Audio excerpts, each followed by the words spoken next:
और जो षड रस है, खट्टा, मीठा, कसेला, कड़वा, तीखा, ये 6 प्रकार के जो रस हैं, ये वरुण जी के दूत हैं।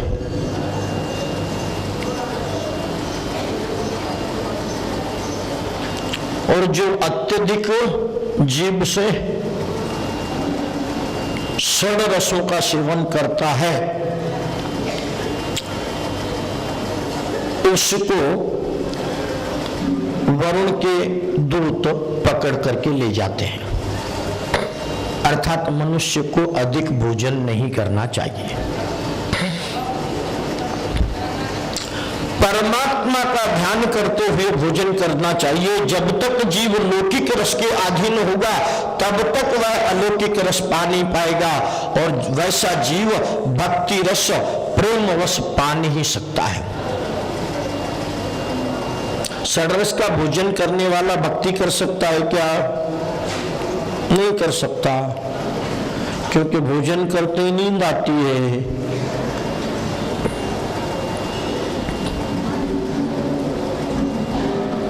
हाथ में माला लेगा और झूठा खाने लग जाएगा। होता है ना कई बार, माला जप रहे हो, जपते जपते झपकी आ जाती है, हाथ से माला छूट जाती है। अनुभव तो लिया होगा इतनी लंबी आयु में कुछ न कुछ तो जो षड रसों का भोजन करता है, वह प्रेम रस और भक्ति रस का पान नहीं कर सकता है। और इसलिए ब्रजवासियों का षड रस छुड़ाने के लिए भगवान ने वरुण लीला की है। इसके बाद आती है चीरहरण लीला।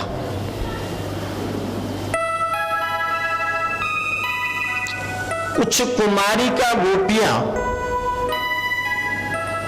यमुना के अंदर अपने वस्त्रों को बाहर निकाल करके नग्न स्नान कर रही थी।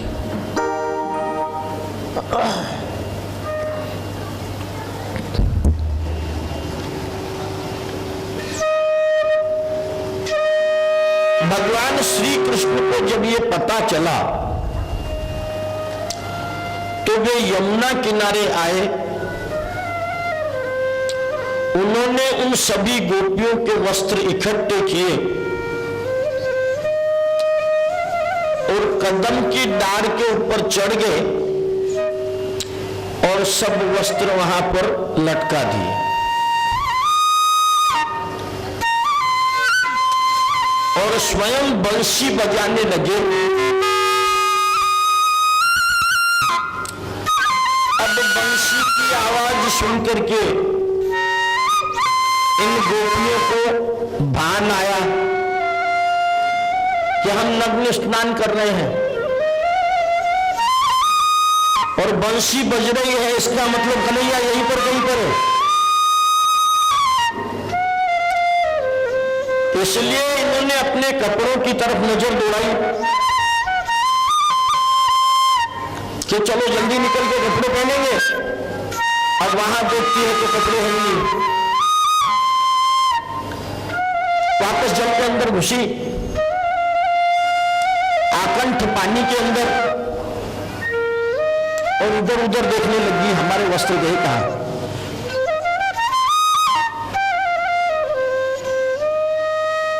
तो पानी में आखंड बुढ़ा जो डूबा हुआ व्यक्ति है, उसकी नजर ऊपर तो हो नहीं सकती, और पेड़ ऊपर होता है। अंत में बांसुरी की आवाज कहां से आ रही है ये देखने के लिए ऊपर नजर उठाई तो कन्हैया बंसी बजा रहा है और कपड़े सब उसी के पास पेड़ पे लटके पड़े।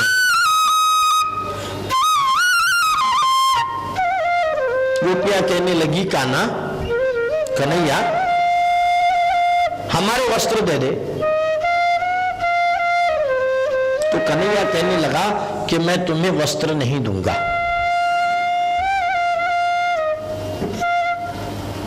क्योंकि तूने वरुण देव का अपमान किया है तुम लोगों ने।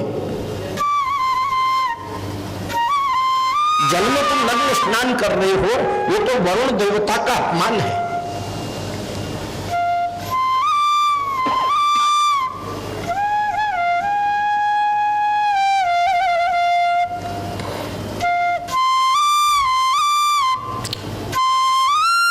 गोपियां कहने लगी कन्हैया हमसे भूल हो गई, हमारे वस्त्र दे दो। कन्हैया कहने लगा कि आज के बाद वापस कभी जल के अंदर तुम नग्न स्नान नहीं करोगी, इस प्रकार का व्रत लो, संकल्प करो।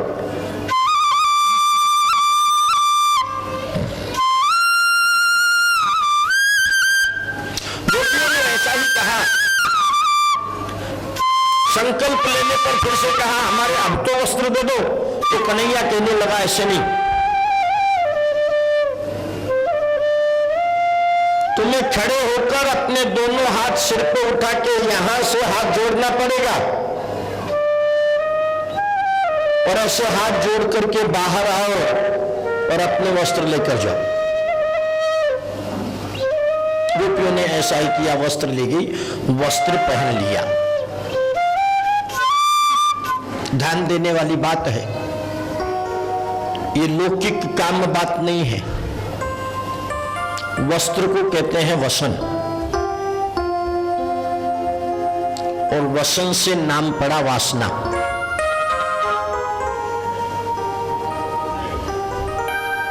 वासना का अर्थ वस्त्र नहीं है, यही अर्थ हुआ ना इसका। वसन ना, वस्त्र नहीं है का मतलब वासना।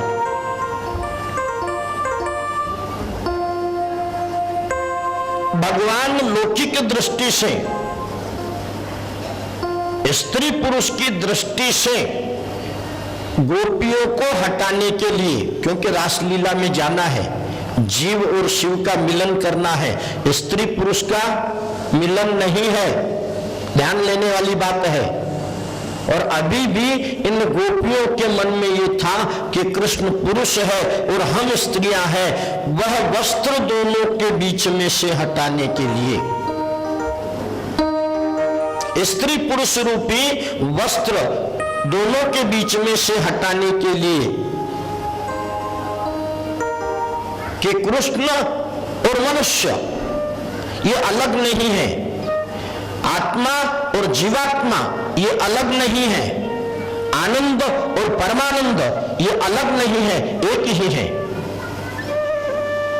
हमारे अंदर भी उस आनंद का, परमानंद का ही वास है, इसलिए तो हम प्राण के रूप में जी रहे हैं।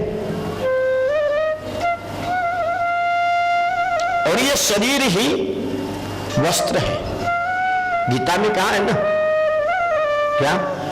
जिस प्रकार से पुराने वस्त्रों को त्याग कर हम नए वस्त्र धारण कर लेते हैं, उसी प्रकार मृत्यु होने के समय पर आत्मा पुराने जीर्ण शरीर को अर्थात वस्त्र को त्याग कर फिर से नया जन्म, नया वस्त्र धारण करती है। तो ये स्त्री और पुरुष रूपी जो वस्त्र है, इसको दूर करके आनंद को परमानंद से मिलना है, जीवात्मा को परमात्मा से मिलना है। इसलिए ये रास है, ये बताने के लिए उनकी बुद्धि से मैं स्त्री हूं और कृष्ण पुरुष है, ये हटाने के लिए चीर हरण की लीला की है।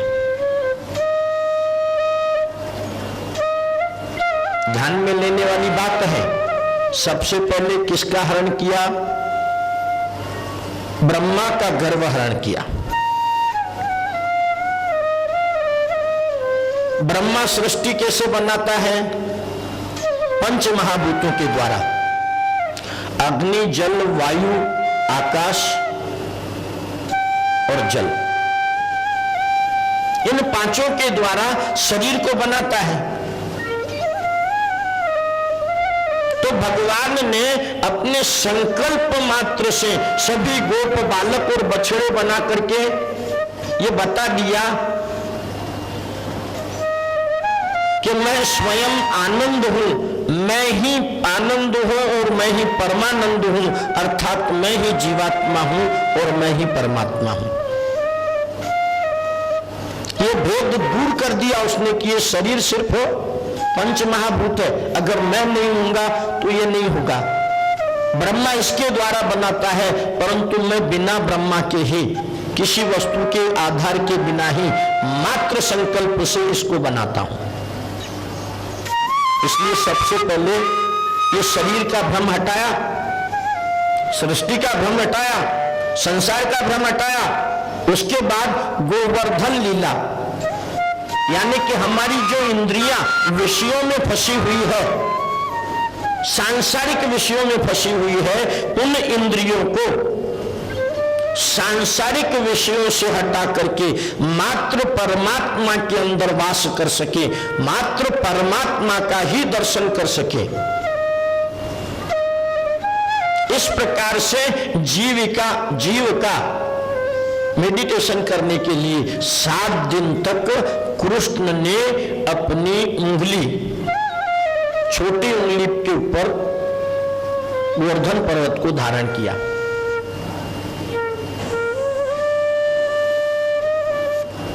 जब भी कोई आश्चर्य की वस्तु या आश्चर्य हम देखते हैं तो अपलक से, मुंह से कुछ भी न बोलते हुए उसकी ओर देखते रहते हैं, निहारते रहते हैं। हाँ, ये क्या है? आश्चर्य होता ना। तो 7 साल का कन्हैया है और मात्र छोटी उंगली पे उठा लिया, आश्चर्य है, परम आश्चर्य है। ऐसा देख करके सबके सब कन्हैया की तरफ देख रहे हैं। सभी इंद्रियों का ये भूल चुके हैं। 7 दिन के अंदर न तो किसी को भूख प्यास लगी, न किसी को अपने शरीर का धर्म याद रहा, मात्र श्री कृष्ण की ओर ही देख रहे हैं। ये बताने के लिए कि शरीर कुछ भी नहीं है, जो कुछ भी है वह परमात्मा है, ये बताने के लिए, हमारी इंद्रियों को पुष्ट करने के लिए। नहीं तो घर पे 2 घंटे एक साथ तुम बैठ सकते हो क्या? 2 घंटा तो जान दो, आधे घंटे भी नहीं बैठ सकेंगे, क्योंकि इंद्रियां बैठने नहीं देती है। तो इन इंद्रियों का वर्धन करने के लिए, इन इंद्रियों को ताकत देने के लिए परमात्मा ने गोवर्धन लीला की। तो सृष्टि से पहले दूर किया, फिर इंद्रियों के विषयों से दूर किया, और उसके बाद में वरुण लीला आई, जीभ के रसों से, इससे दूर किया।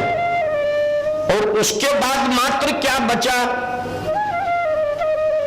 स्त्री पुरुष का भेद रह गया, और उसको हटाने के लिए ये चीरहरण की लीला की है। और अब तो गोपी और श्री कृष्ण, गोपियों को ये समझ में आ गया कि ये भिन्न नहीं है, हम सब एक ही हैं।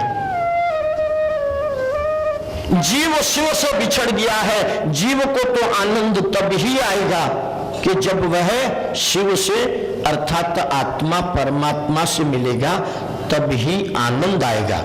इसलिए इसको कहा गया है महारास। साधारण स्त्री पुरुष का मिलन नहीं है, आनंद का, परमानंद को प्राप्त करने का साधन मतलब महारास है। और इसलिए ये सभी लीलाएं यहां पर आई हैं। एक छोटा सा उदाहरण आपको दूंगा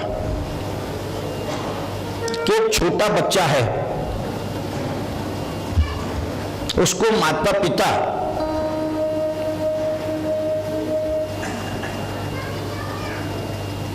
पैसे देते हैं,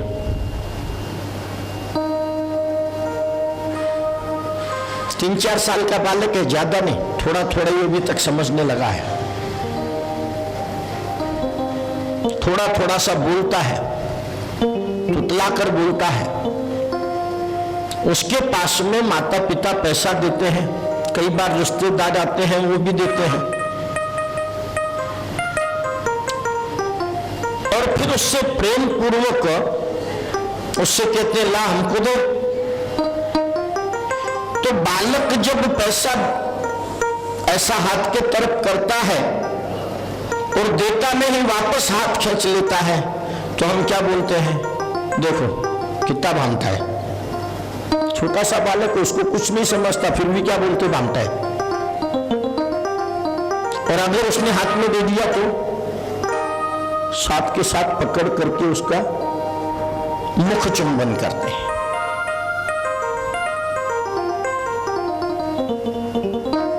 कितने शानो मार बाबू, हाँ। तो परमात्मा जो है ये भी निरपेक्ष जीव को ही अपनाते हैं। हम सब उनके बालक ही हैं। कहते हैं ना बालक बादशाह,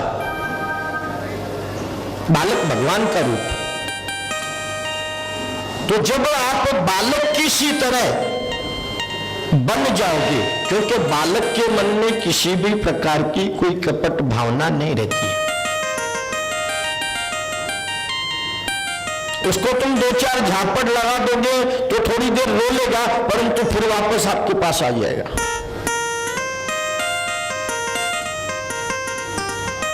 तो भगवान ने अब इन सभी गोपियों के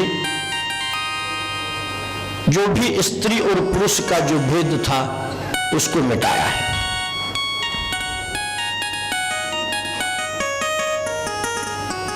एक साधारण सी बात देखिए कि मंदिर में जब हम दर्शन को जाते हैं और पट बंद होते हैं, पर्दा लगा हुआ होता है भोग के लिए या पूजा के लिए, उस समय पर हमारे मन में क्या आता है? कई लोग तो पुजारी से थोड़ी देर के लिए खोल दो ना,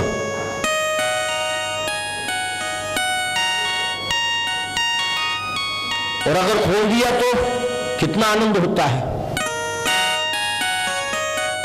तो इस चीर हरण के द्वारा परमात्मा ने उस पर्दे को हमेशा के लिए हटा दिया है, सतत आनंद प्राप्ति के लिए।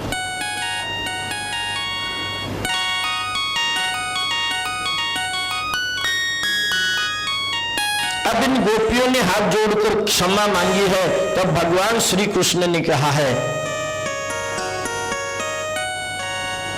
कार्तिक शुक्ला पूर्णिमा, शरद पूर्णिमा के दिन तुम मुझे जान पाओगी और वहां पर मैं तुमको मिलूंगा। तब तक के लिए तुम सबको धैर्य रखना है, तब तक के लिए तुम सबको उपवास रखना है। और यही कारण है कि पहले 10 दिन नवरात्रा के उपवास रहते हैं, शरद पूर्णिमा आने से पहले।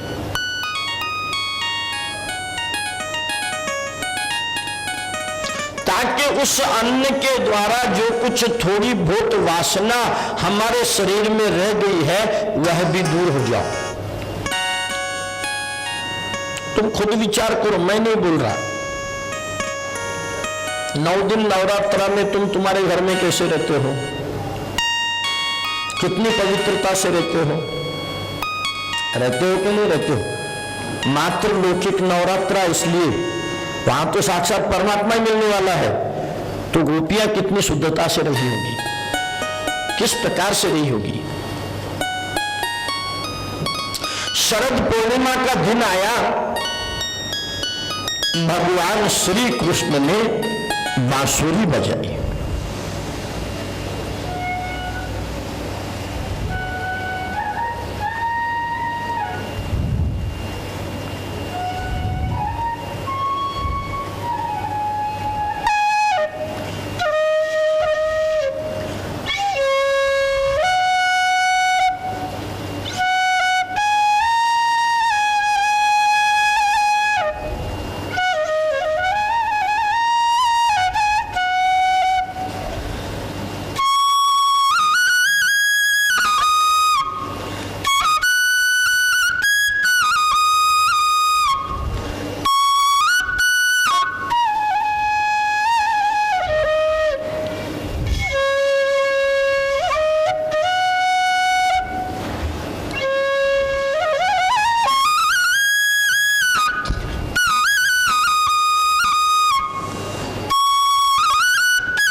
भगवान श्री कृष्ण ने बांसुरी बजाई।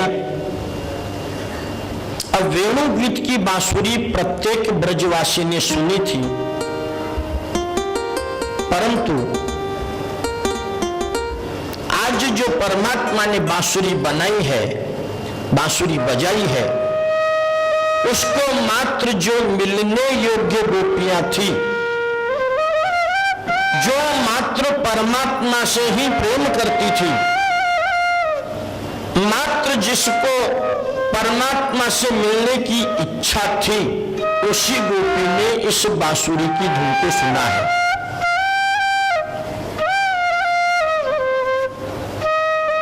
क्योंकि हुआ ऐसा है कि एक बार कन्हैया ने, कान्हा ने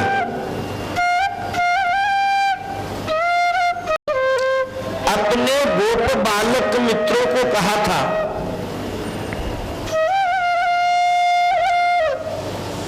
कि मेरे से मिलने को आतुर अगर कोई गोपी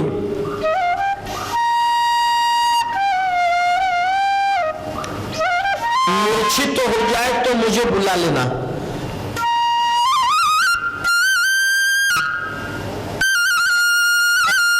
तो एक बहू जो है वह श्री कृष्ण से अतिशय प्रेम करती थी। नई नई विवाह होकर के वृंदावन में आई थी, परंतु उसकी सास उसको बाहर निकलने नहीं देती थी।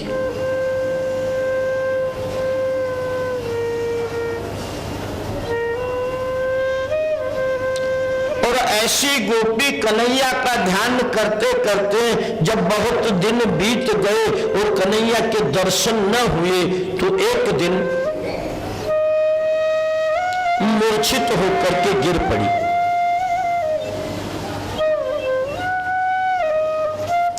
तो एक गोप बालक ने देखा, दौड़ता दौड़ता कन्हैया के पास में गया और कन्हैया वहां पर आया।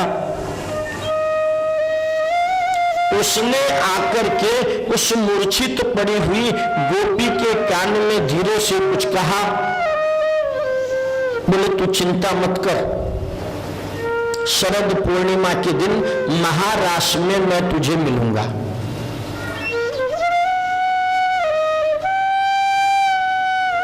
और वह जो गोपी है उसकी मूर्छित अवस्था दूर हो गई और वह सचेत हो गई, आनंदित हो गई, हंसते हुए। अब इस बुड्ढी ने देखा कि कन्हैया ने कान में क्या मंत्र दिया है,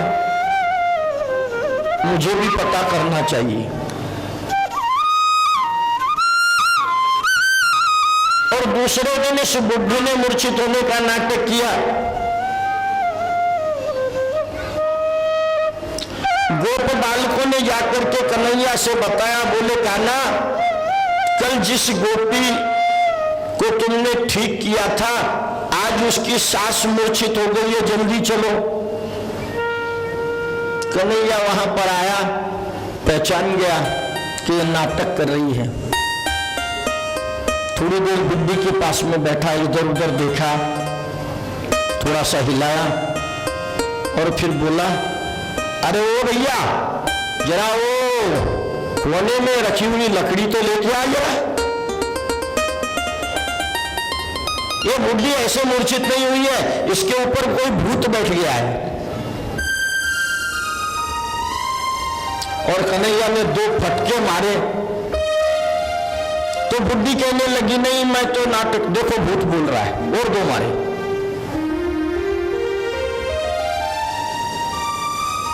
कहने का तात्पर्य यह है कि परमात्मा को प्रेम से, परमात्मा के मिलन से अगर कोई मूर्छित होता है, इस संसार को जो परित्याग करता है और मात्र परमात्मा से मिलता है, वही जीवात्मा मूर्छित अर्थात अचेत होता है और परमात्मा के मंत्र के द्वारा वह सचेत बनता है। और जो मैं भगवान का ध्यान करता हूं, मैं भगवान की भक्ति करता हूं, मैं इतने उपवास करता हूं, ऐसा जो बताने के लिए करता है वह परमात्मा से नहीं मिल पाता। भगवान उसको 2 फटके ज्यादा देते हैं।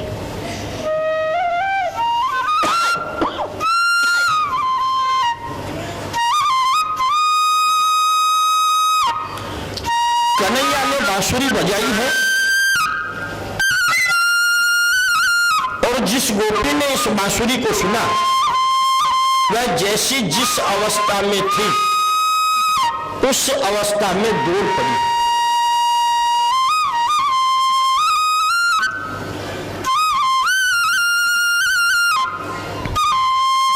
रास पंचाध्यायी काम विजय के लिए है।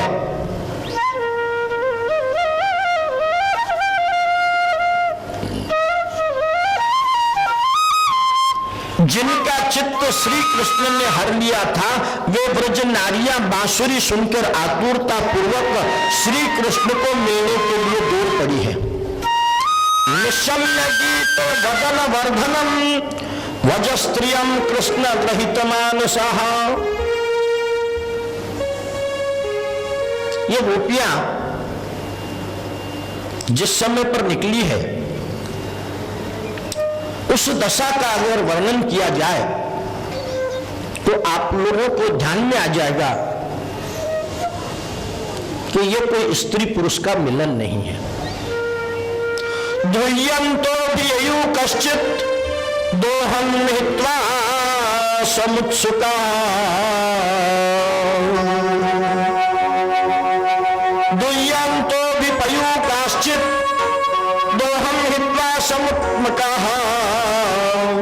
अर्थात जो गोपियां गाय का दूध दो रही थी उन्होंने बांसुरी गौशाला के अंदर सुनी, बछड़े को ऐसा ही खुला हुआ बर्तन दूध से भरा हुआ है, उसको इसी प्रकार से छोड़ करके दौड़ पड़ी है। व्यस्त वस्त्राभरणा काश्चित कृष्णातिंकयोः।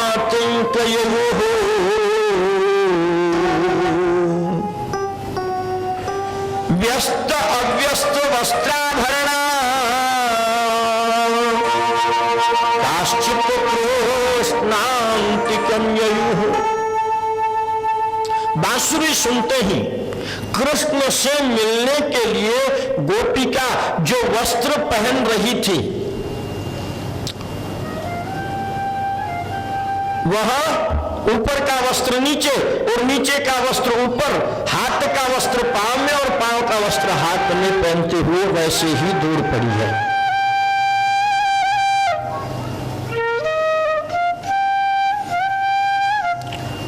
जो कुछ आभूषण पहन रही थी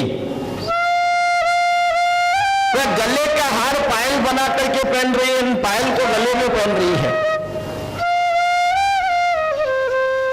हाथ की अंगूठी पांव में, पांव की अंगूठी हाथ में, और वैसे ही दूर पड़ी है।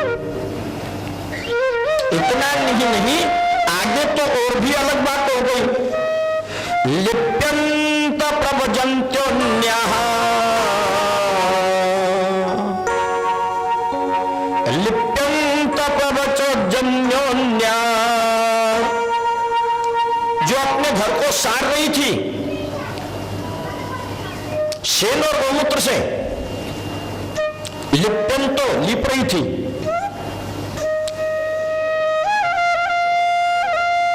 और सारते सारते हो जाता क्या है, झुक करके सारती है माताएं हमारी। तो ये सिर की बालों की जो लटें हैं ये आगे आ जाती है।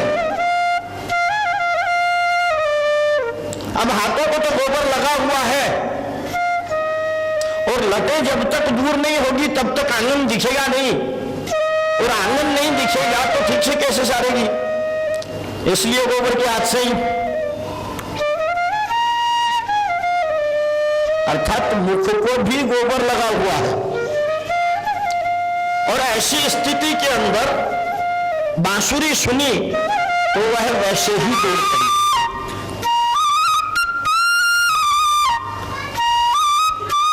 सोचने वाली बात है, अगर लौकिक मिलन होता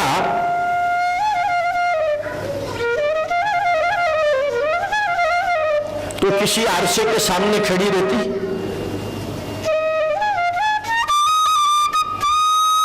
चार 5 घंटे मेकअप करती ना, नहीं तो कोई ब्यूटी पार्लर के लिए चली जाती।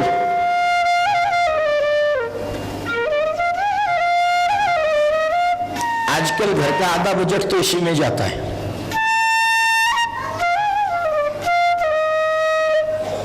घर में बच्चों को अच्छी तरह से खाना नहीं मिला तो चलेगा, परंतु मैं सुंदर हूं ये दिखना चाहिए।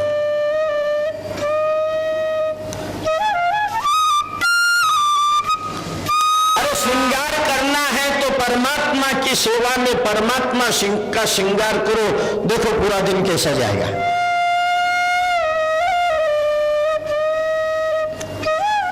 परमात्मा को अच्छे अच्छे वस्त्र पहनाओ, सुंदर तरीके से पंचामृत बनाओ, उससे भगवान को स्नान कराओ, और उस पंचामृत को अपने बच्चों को और सब घर वालों को प्रसाद बोल करके रोज दो। उसमें पुष्टि है। शब्द का अर्थ ध्यान में लो, पंचामृत, 5 प्रकार का अमृत। और अमृत अगर रोज थोड़ा थोड़ा मिले तो विचार करो तुम्हारे बच्चे कैसे होंगे। महाराज क्या बात कर रहे हो, आजकल तो दूध 40 रुपए लीटर हो गया, कहां से लाएंगे, क्या करेंगे।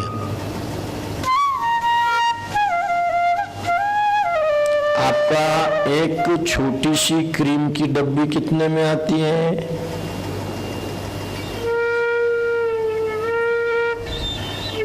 कितना भी लगा लो, परमात्मा ना तो 2 ही रूप बना रखे हैं, एक तो राधा जी का और एक कृष्ण जी का, एक गोरा रहेगा और एक काला रहेगा, बदलने वाला नहीं है, यहीं पे रह जाने वाला है, जैसा भी रहेगा वैसा। बच्चों को दोगे तो पुष्ट बनेंगे। तो लिप्यंतो अर्थात घर को लिपती हुई वहां पर दौड़ी है।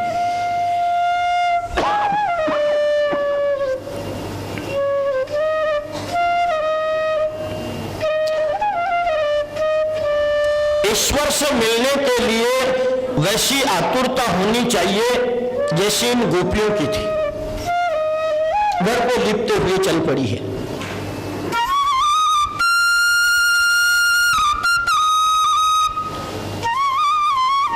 रामकृष्ण परमहंस का एक दृष्टांत है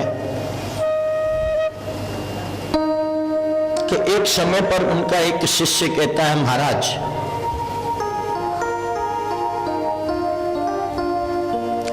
आप रात दिन परमात्मा का भजन करते हैं, आपको अपनी बीमारी तक का ख्याल नहीं है, आपकी बीमारी तक की चिंता नहीं है।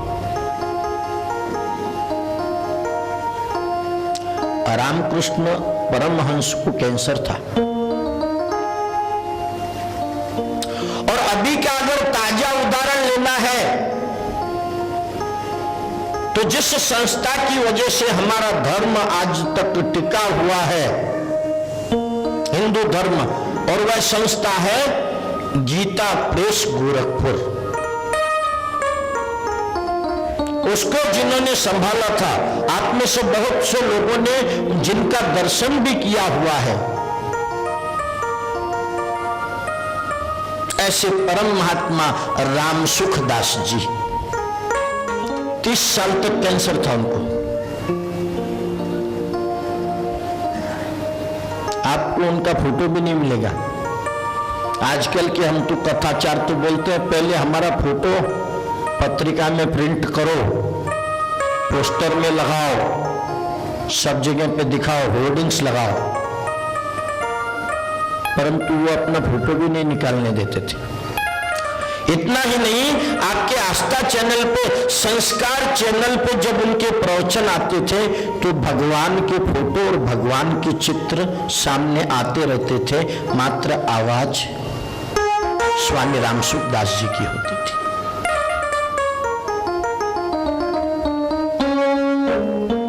भगवान के भजन में इतने तत्पर थे कि कैंसर जैसी बीमारी भी 30 साल तक उनका कुछ नहीं बिगाड़ सकी।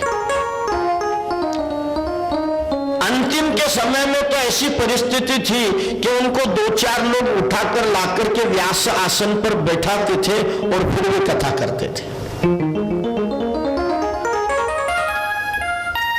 तो प्रभु से मिलने की इतनी आतुरता होती है, और जैसी रामकृष्ण जी के अंदर और जैसी रामसुखदास जी के अंदर तन्मयता थी, वैसी ही इन गोपियों के अंदर परमात्मा श्री कृष्ण से मिलने की तन्मयता थी। तो रामकृष्ण परमहंस जी से जब उस शिष्य ने ऐसा प्रश्न किया कि आप सतत कैसे ध्यान कर लेते हैं, तो रामकृष्ण परमहंस जी ने कहा कि ये बात बताने की नहीं है, मुंह से कहने की नहीं है, मुंह से कहने से तेरे समझ में नहीं आएगी, किसी प्रसंग पर तेरे को मैं बराबर बताऊंगा।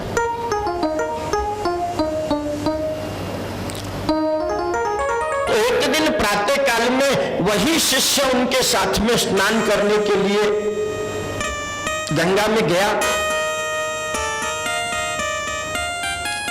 जैसे ही शिष्य ने डुबकी लगाई, रामकृष्ण परमहंस ने अपने दोनों हाथों से उसका सिर पानी के अंदर दबा दिया।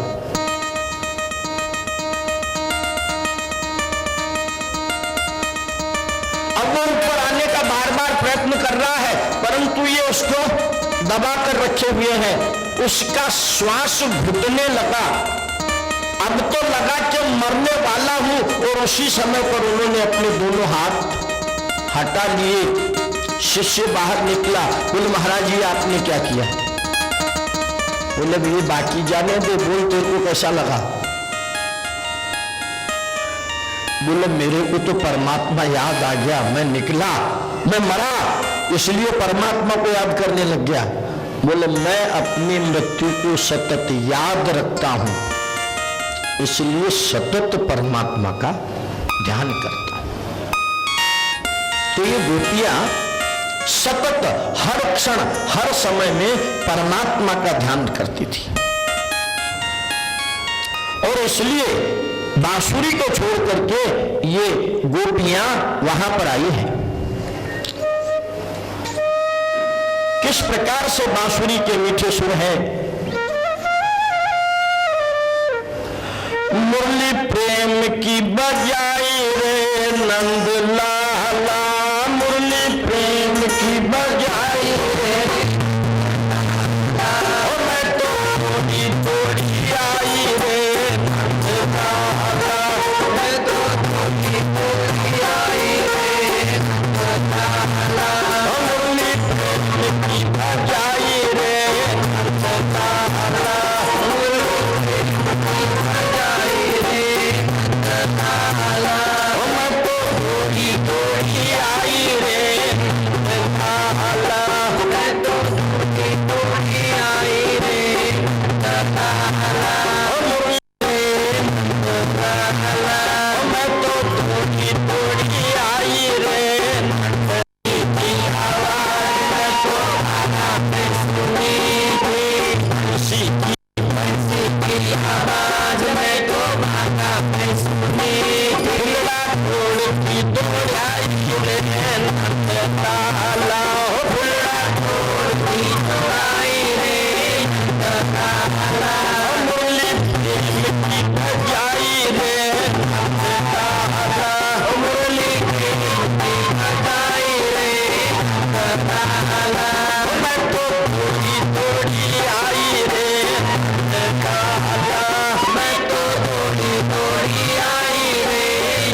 बंसी की आवाज में तो पहला मैं सुनी थी,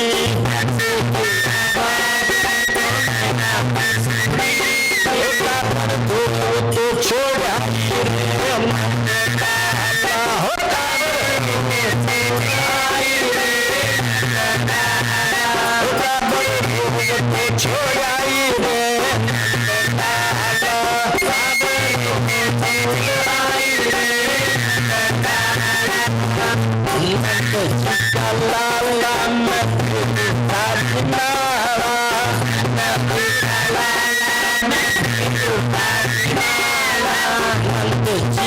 लाला मैं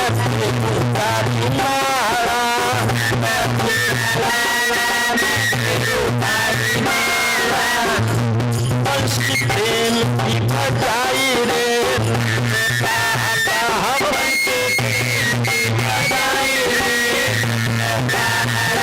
मैं तो थोड़ी थोड़ी आई रे, मैं तो थोड़ी थोड़ी आई रे,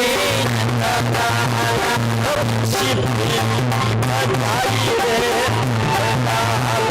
बंसी प्रेम की बजाई रे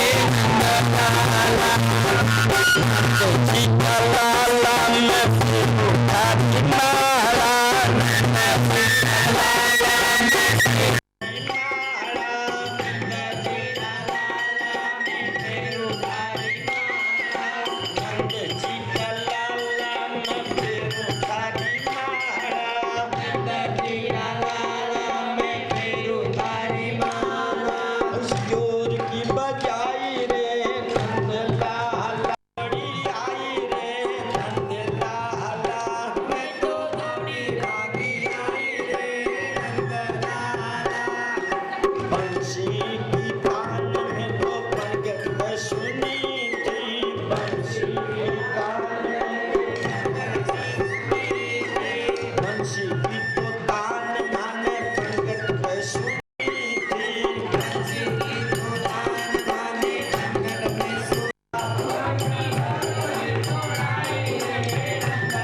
चंद्रमा आकाश के अंदर मध्य में है और चंद्रमा अपनी चांदनी के द्वारा मानो अमृत बरसा रहा है।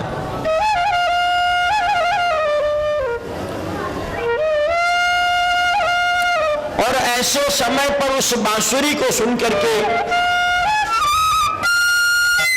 सभी गोपियां श्री कृष्ण के पास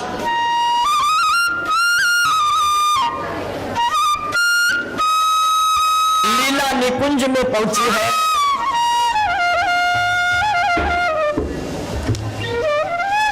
यमुना मैया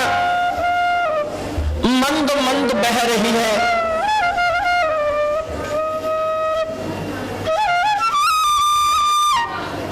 और ऐसी स्थिति में दौड़े हुए आई हुई गोपियों को देख करके कथा की तरफ ध्यान दीजिए, शांत बैठिए।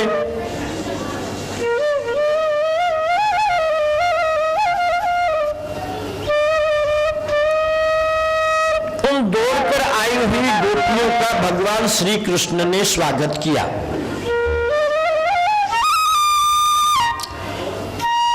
क्या कह रहे हैं भगवान गोपियों से?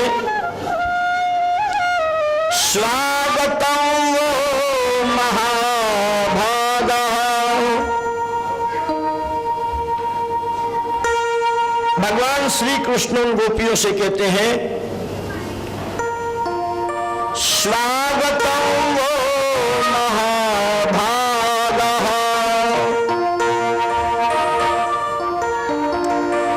हे महाभाग्यशाली नारियों, आओ।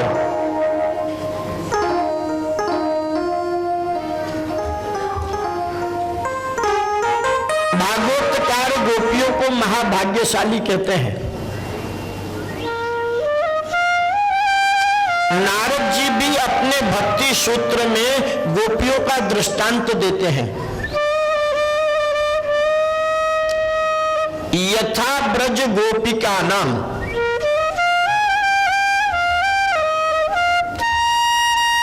यही बताता है कि गोपियां कोई सामान्य स्त्रियां नहीं है, भगवान की भक्त है।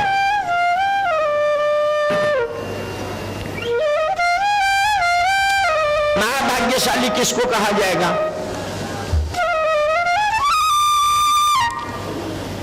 सांसारिक इच्छाएं जिसकी पूर्ण होती है, सांसारिक वस्तुएं जिसको मिलती है, उस जीव को, उस मनुष्य को भाग्यशाली कहा जाता है।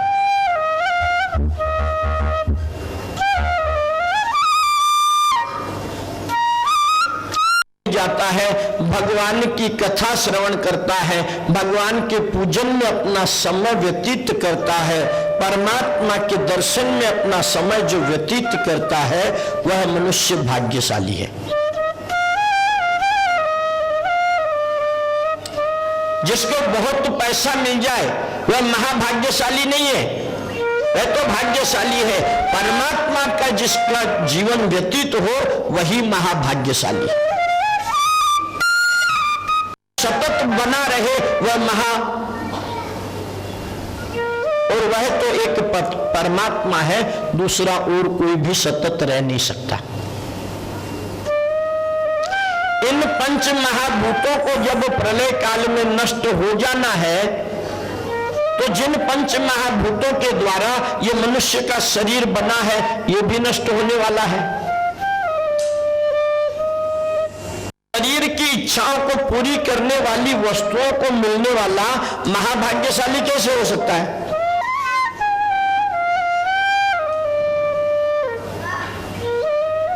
भगवान कहते हैं कि अगर इस शरद पूर्णिमा की रात्रि की सुंदरता को निहारने के लिए अगर तुम आई हो,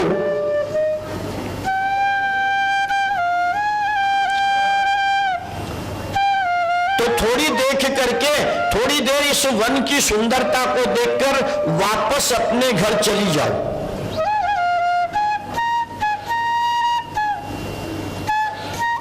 प्रश्न में ही गोपियों को आश्चर्यचकित कर दिया कि हे महाभाग्यशालियों, आओ, परंतु यहां रात्रि में क्यों आई हो? और दूसरा, यहां पर आई हो तो इस पूर्णिमा की, शरद पूर्णिमा की सुंदरता को निहारने के लिए आई हो, तो निहारो और वापस अपने घर को जाओ।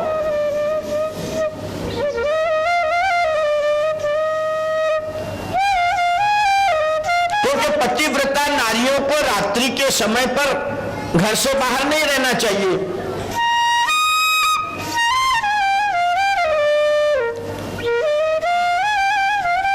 तो गोपियां कहने लगी, महाराज,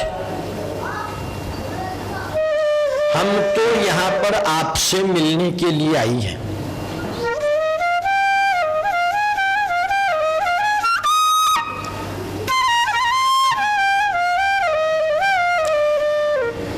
आपने कहा कि आप यहां पर क्यों आई हो, ये तो आपको भी पता है कि हम यहां क्यों आए हैं। इतने दिनों का विरह जीव है, ये आपसे मिलने के लिए यहां पर आया है। तो श्री कृष्ण कहने लगे, ये तो बात ठीक नहीं है।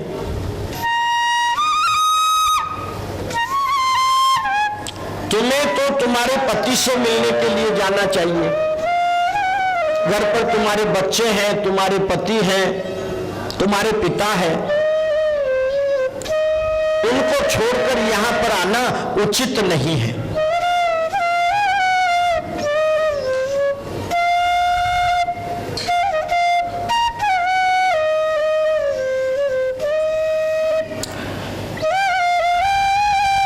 गोपियां कहने लगी, महाराज,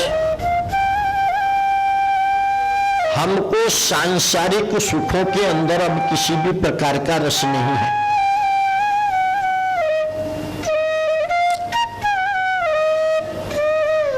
फिर भी श्री कृष्ण कहते हैं कि नहीं, तुम पतिव्रता स्त्रियां हो, इसलिए तुम्हारा कर्तव्य है कि तुम घर पर रहो, अपने अपने पतियों की सेवा करो।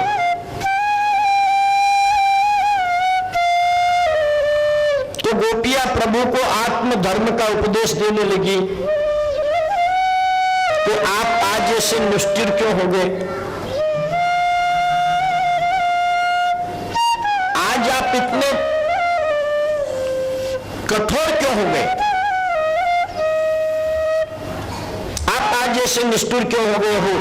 आप ही ने तो गीता में कहा है कि जो भी भाव से आपकी सेवा पूजा करता है उसे आप मिलते हैं।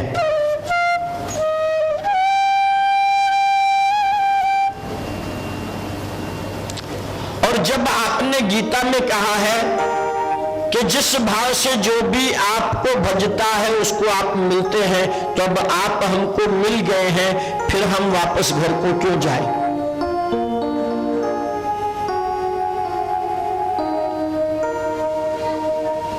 हमने संसार के सभी विषयों का मन से त्याग करके आपके चरणों की शरण लेने का अटल निश्चय किया है। सभी विषयों का मन से त्याग करके भगवान के चरण में जाने वाला जीव ही गोपी है। संतज्य सर्व विषया तव पाद मूलम। क्या कह रही है गोपियां? संतज्य सर्व विषया तव पाद मूलम। सभी प्रकार के विषयों का तुम्हारे पद चरणों के अंदर हमने परित्याग कर दिया है। त्यक्त्वा शब्द विषयों का शारीरिक त्याग दर्शाता है, और संतज्य शब्द जो है ये शब्द विषयों का अर्थात मानसिक त्याग का, असाधारण त्याग का शब्द है। एक शब्द है त्यक्त्वा। ये त्यक्त्वा शब्द जो है यह सांसारिक वस्तुओं के परित्याग के लिए कहा गया है। और संतज्य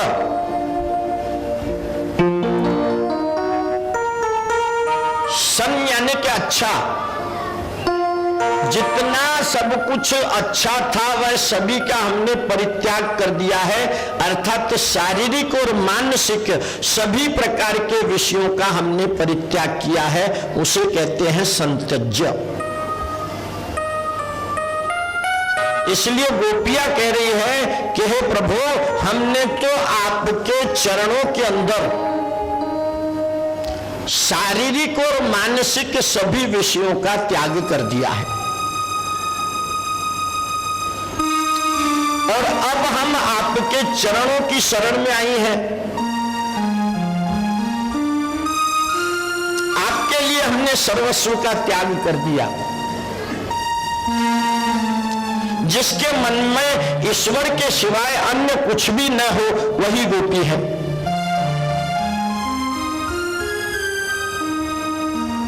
शारीरिक त्याग तो जीव तुरंत कर सकता है, अर्थात शरीर को लगने वाली वस्तु को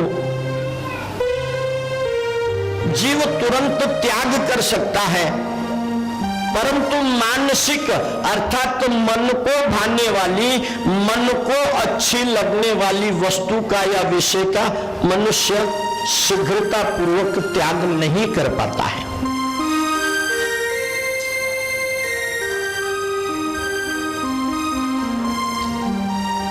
मानसिक त्याग न करे और केवल शारीरिक त्याग करे, ये तो दंभ है अर्थात पाखंड है।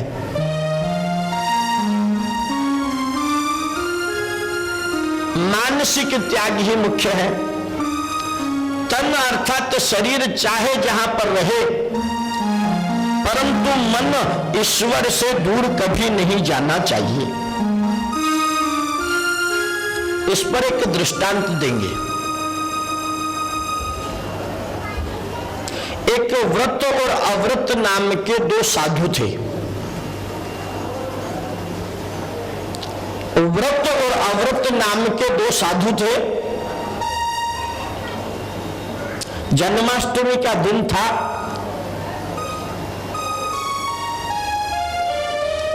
इसलिए दोनों प्रयागराज के तरफ वेणी माधव जी का दर्शन करने के लिए निकले।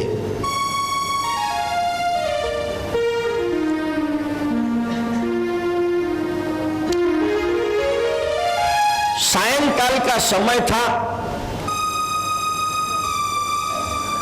जब वे घर से निकले या आश्रम से निकले, उस समय पर तो मौसम साफ था।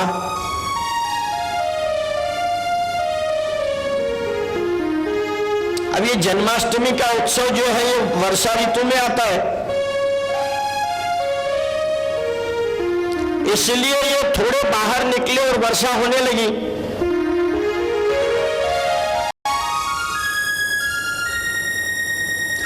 रास्ते में एक वैश्या का घर था।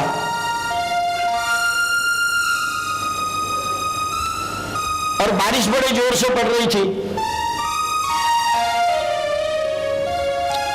तो उस वर्षा से बचने के लिए दोनों उस वैश्या के घर के बरामदे में आकर के खड़े हो गए। वर्षा जब रुकी नहीं,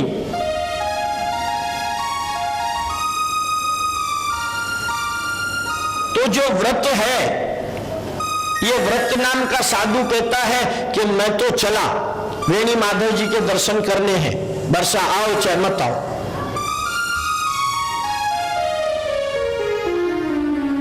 और अव्रत कहने लगा नहीं, मैं नहीं आऊंगा, बड़ी तेज बारिश हो रही है, मेरी तबीयत बिगड़ जाएगी।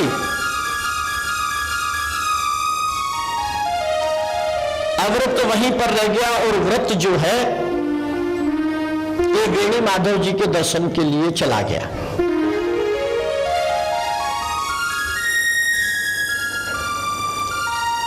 मंदिर के आसपास पहुंचा तो बड़ी भीड़ थी। क्योंकि जन्माष्टमी का दिन था, उसी दिन तो सभी लोग दर्शन को आते हैं।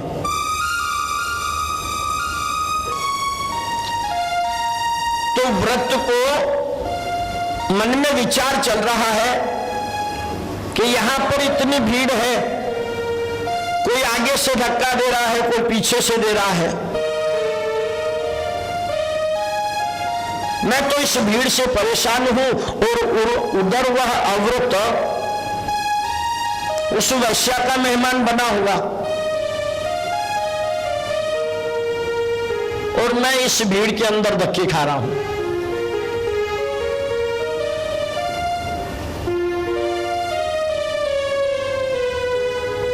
मतलब ये वहीं की कल्पना कर रहा है। अभी अवृत के साथ में वह वैश्या आई होगी, उसने उसको अंदर लिया होगा, उसको बिठाया होगा, उसको खाने पीने के लिए कुछ दिया होगा। अब वह उसका मनोरंजन कर रही होगी। और इधर ये जो अवृत है, ये वैश्या के वहां बरामदे में बैठा हुआ है और पछता रहा है कि देखो, मैं जिस काम के लिए आया था, परमात्मा के दर्शन के लिए मुझे जाना था, मैं गया नहीं। और उधर वह व्रत जो है वेणी माधव जी के दर्शन कर रहा होगा। जन्म से पहले के उत्सव, भजन, पूजन आदि चल रहे होंगे। अभी भगवान का पर्दा हटा होगा, अब बाल कृष्ण का अभिषेक चल रहा होगा, अब उनको चंदन लगाया जा रहा होगा, अब उनको वस्त्र पहनाए जा रहे होंगे। कहने का तात्पर्य यह है कि व्रत वेणी माधव जी के मंदिर में रह करके भी उस वैश्या के यहां का विचार कर रहा है और अव्रत वैश्या के घर में रहते हुए भी वेणी माधव जी की पूजा कैसी चल रही है इसका ध्यान कर रहा है।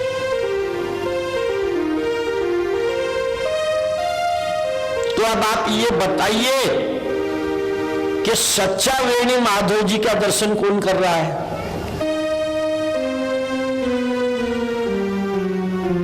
अव्रत कर रहा है।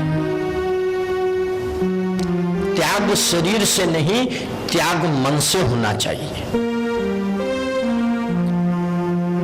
तो ये गोपियां जो है ये अव्रत है,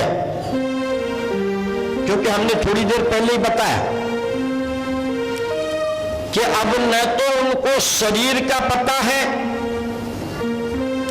न इनकी इंद्रियों में किसी भी प्रकार का बंधन है, न मुख के अंदर, मन के अंदर षड रसों का अर्थात नाना प्रकार के व्यंजन या भोजन का ध्यान है, और न अब इनमें ये आवरण है कि हम स्त्री हैं और कृष्ण पुरुष हैं।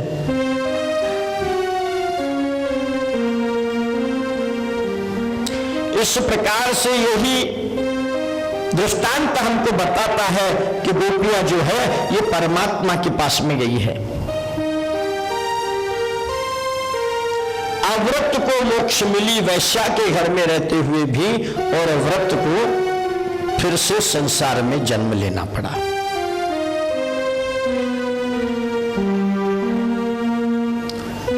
गोपियां कहने लगी, महाराज पति के पास तो वह स्त्री जाएगी जिसके मन में विकार वासना अभी तक बाकी है।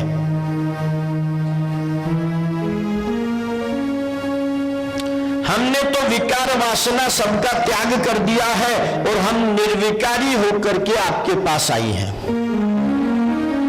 तो भगवान कहने लगे कि इसका प्रमाण क्या है, इसका प्रमाण दो। तो गोपियां कहने लगी कि इसका प्रमाण और क्या दे सकते हैं, इसका सबसे बड़ा प्रमाण तो आप ही हो, क्योंकि आप हमारे हृदय में विराजते हैं।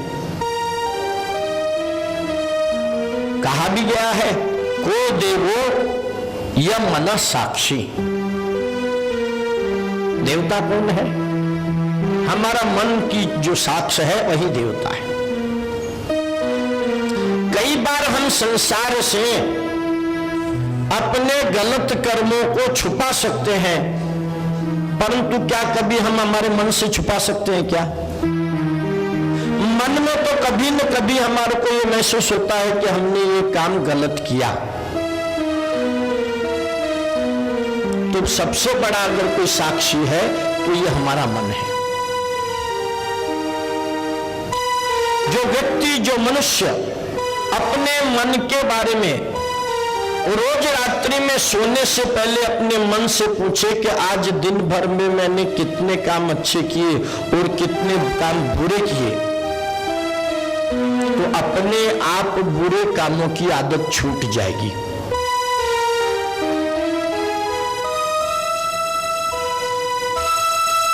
अपने आप को ही आरोपी बनाओ, अपने आप ही अपने वकील बनो, अपने आप ही अपने जज बनो और अपने मन को साक्षी के लिए खड़ा करो। तो धीरे धीरे धीरे रोज जब ये विचार करोगे कि आज मैंने दिन भर में क्या किया, तो अपने आप बुरे कामों से आपका मन उचटने लगेगा। फिर से वही काम दूसरे दिन करने को जाओगे तो आपका मन आपको रोकेगा, रात में क्या विचार किया था। इसलिए कहा गया है को देवो यह मन साक्षी। देवता कौन है? हमारा मन यही देवता है। हमारा मन ही सबसे बड़ा साक्षी है। इसलिए हे भगवान, आप अखिल बंधुर आत्मा है, हम निर्विकारी हैं। अब तो एक ही इच्छा है, एक ही वासना है और वह है आपसे मिलने की, और कोई भी वासना हमारे मन में या शरीर में अब नहीं है। और हाँ महाराज, आपने जो कहा कि आप जाकर के पतियों की सेवा करो, ये आपकी आज्ञा हमको शिरोधार्य है। हम आपकी आज्ञा मानने के लिए तैयार हैं, परंतु हमारा जो मन आपने चुरा लिया है वो हमको वापस दे दीजिए। ध्यान देने वाली बात है ये।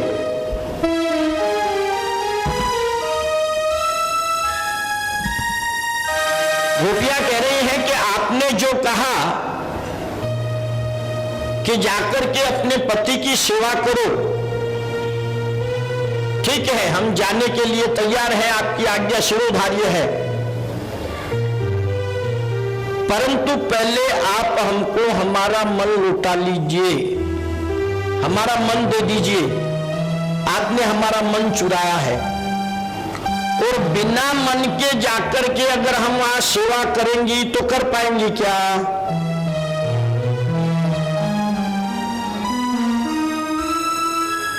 सीधा सा हिसाब है ना।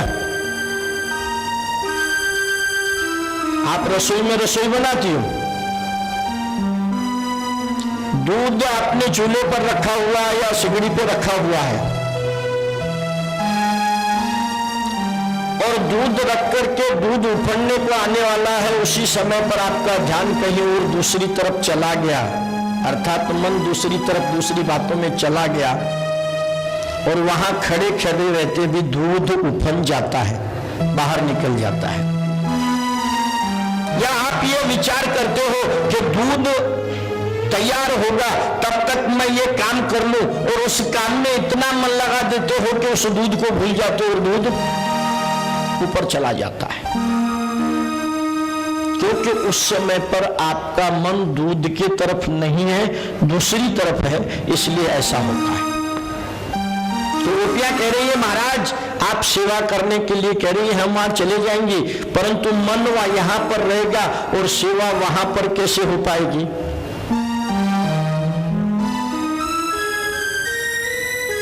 फिर तो पहले जैसी परिस्थिति आ जाएगी ना कि बांसुरी की तान सुनकर के मन किधर था?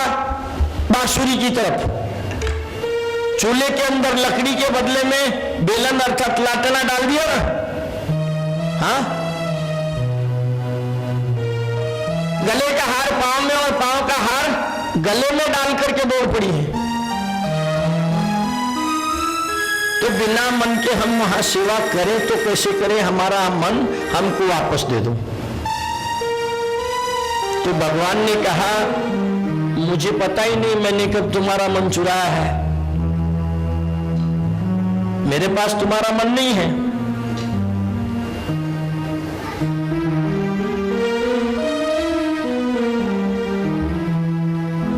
तो भगवान से गोपियां कहती हैं महाराज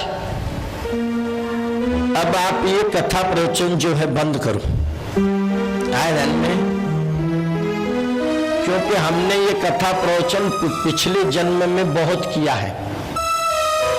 तो मैंने आपको थोड़ी देर पहले बताया ये गोपियां कौन है? श्रुति रूपा अर्थात वेदों के मंत्र, और वेदों से ये सब कथावार निकली है। दूसरी कौन सी है? ऋषि रूपा, जो पुराने जन्म में ऋषि थे, कथा प्रवचन करते थे, ध्यान धारणा करते थे वो, और भगवान इनसे प्रवचन दे रहे हैं इनको। तो भगवान क्या करे? महाराज तुम्हारा प्रवचन बंद करो। गोपियां कहती है हमने पिछले जन्म में यही सब कुछ किया है, तो अब हमारे एक प्रश्न का उत्तर दो। भगवान कहने लगे बोलो कौन सा प्रश्न है? तो गोपियां कहती है कि पतिव्रता नारी का धर्म आपने जो बताया उस धर्म को अगर हम अपनाएं और उसको पूरा कर दें तो उसके बाद उसका पुण्य फल हमारे को क्या मिलेगा?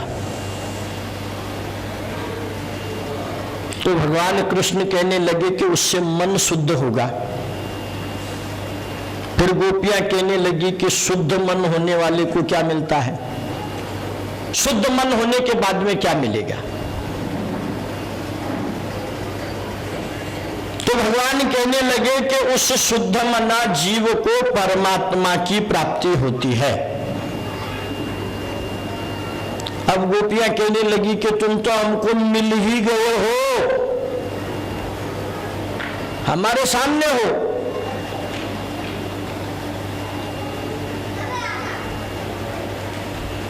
आप तो हमको मिल गए हैं, तो फिर हम वापस उस चक्कर में क्यों पड़े? पति की सेवा करने के लिए क्यों जाए?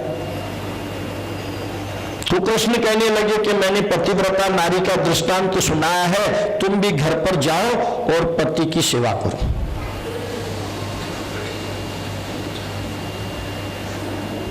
कुटुंबीजनों की सेवा करते करते वही सिद्धि प्राप्त कर सकती हो। तो अब गोपियां कहने लगी महाराज देखो एक बात हम बताते हैं आपको कि एक पति पत्नी में बहुत प्रेम था। उसकी पत्नी उसके पति के बगैर कभी भी नहीं रह सकती थी। एक दिन एक व्यापार कार्य के कारण उस पति को बाहर कुछ दिनों के लिए बाहर जाना था। उसने अपनी पत्नी से यह सब बात बता दी। व्यापार कारोबार के कारण मैं कुछ दिनों के लिए बाहर जा रहा हूं।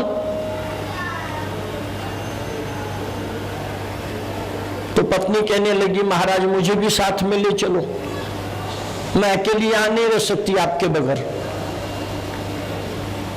कहने लगा कि मैं कोई तीर्थ यात्रा को नहीं जा रहा, मैं व्यापार कारोबार के लिए जा रहा हूं। अलग अलग लोगों से जाकर के व्यापार की बातें करनी पड़ेगी, ये सब बातें तुमको कहां समझने वाली है। फिर भी पत्नी नहीं मानी। तो अंत में उस पति ने क्या किया कि अपना एक फोटो उसको दिया,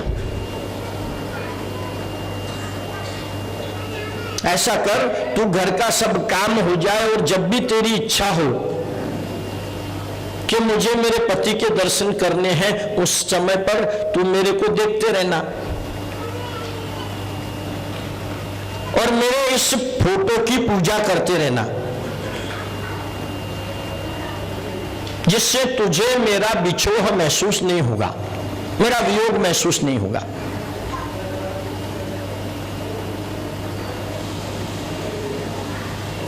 तो हे परमात्मा श्री कृष्ण, ऐसा कहकर के वह पति व्यापार कारोबार के लिए चला गया और पत्नी नित्य प्रति रोज नियम से उस फोटो की, उस तस्वीर की, उस चित्र की पूजा करने लगी। एक दिन वह पत्नी उस फोटो की, उस चित्र की पूजा कर रही थी और उसी दिन बाहर दरवाजे पर उसका पति आया और उसने दरवाजा खटखटाया। तो अब आप ये बताइए हे श्री कृष्ण परमात्मा कि वह उस फोटो की पूजा छोड़ करके दरवाजे पर जाएगी या पूजा पूरी करेगी?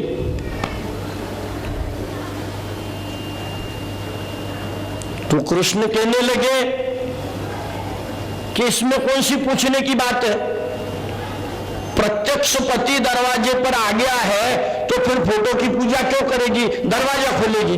बोले महाराज अब हम जीत गई, आप ही तो जगत के पिता और पति हैं। जब आप प्रत्यक्ष यहां पर हैं हमारे सामने, तो फिर वो फोटो रूपी जिस पति के पास जाने के लिए आप कह रहे हैं, उसके पास हम क्यों वापस जाएं? वो तो आपकी फोटो कॉपी है, आप प्रत्यक्ष हैं। अंत में श्री कृष्ण को हार माननी पड़ी। श्री कृष्ण कहने लगे ठीक है, बोलो अब तुम्हारी इच्छा क्या है?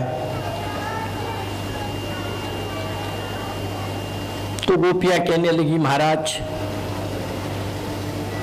हमको आपका अधरामृत चाहिए, आपसे हमको अधरामृत चाहिए। शब्द ध्यान में लीजिए, ये लौकिक शब्द नहीं है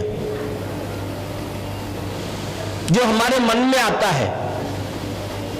अधरामृत मतलब होठों का अमृत नहीं है ये।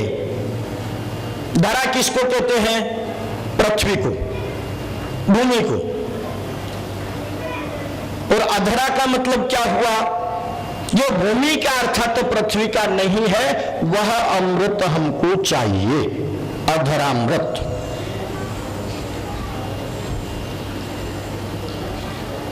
अर्थात जो संसार का नहीं है, जिसने ब्रह्मा जी ने जिसको बनाया नहीं, सृष्टि का जो नहीं है, वही अधरामृत है।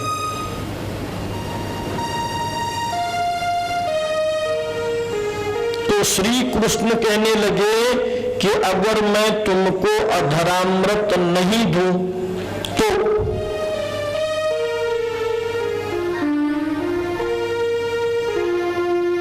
तो गोपियां कहने लगी देखो महाराज ज्यादा करने की जरूरत नहीं है, आए रन में नहीं दूं तो नहीं नहीं का, जब से आई है तब से नहीं नहीं का पहाड़ा लगा रखा है, ज्यादा अकड़िए मत। हम आपकी कीर्ति बढ़ाने के लिए आपसे मांग कर रही हैं, लोक में संसार में आपका यश बढ़ाने के लिए, आपका मान बढ़ाने के लिए हम ये मांग कर रही हैं।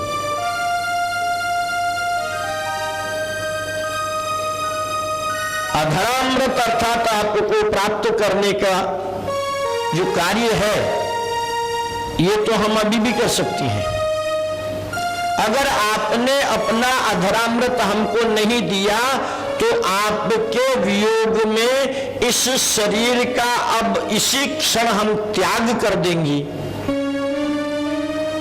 और आपको देखते हुए, आपका दर्शन करते हुए हम अगर हमारे शरीर का त्याग करेंगी तो आप तो हमको मिलने ही वाले हैं,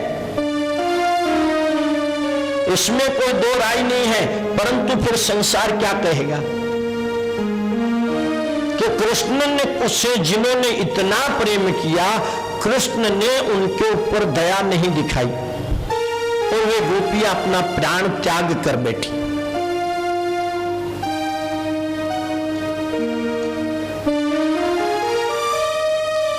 श्री कृष्ण ने अपनी पराजय मान ली है। तासम वाचो जयंत ही, भगवान ने कहा है कि अब तुम जीत गई और मैं हार गया।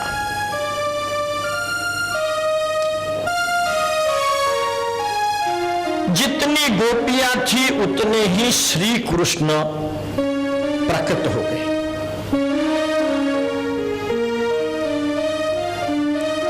और अब ये सब गोप और गोपियां आपस में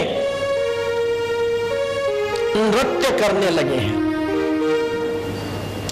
गोविंद मेरो है, गोपाल मेरो है, गोविंद मेरो है, गोपाल मेरो है, श्री बाके बिहारी नंदलाल मेरो है, श्री बाके बिहारी नंदलाल मेरो है, गोविंद मेरो है, गोपाल मेरो है, गोविंद मेरो है, गोपाल मेरो है, बाके बिहारी नंदलाल मेरो है, श्री बाके बिहारी नंदलाल मेरो है, गोविंद मेरो है, गोपाल मेरो है, गोविंद मेरो है, गोपाल मेरो है, श्री बाके बिहारी गोविंद मेरो है, गोपाल मेरो है, गोविंद मेरो है, गोपाल मेरो है, श्री बाके बिहारी नंदलाल मेरो है, श्री बाके बिहारी नंदलाल मेरो है, गोविंद मेरो है, गोपाल मेरो है, गोविंद मेरो है, गोपाल मेरो है, श्री बाके बिहारी नंदलाल मेरो है, श्री बाके बिहारी नंदलाल मेरो है, गोविंद मेरो है, गोविंद मेरो है, गोपाल मेरो है, श्री बाके बिहारी नंदलाल मेरो है, श्री बाके बिहारी नंदलाल मेरो है, गोविंद मेरो है, गोपाल मेरो है, गोविंद मेरो है, श्री बाके बिहारी नंदलाल मेरो है, श्री बाके बिहारी नंदलाल, बाके बिहारी नंदलाल मेरो है।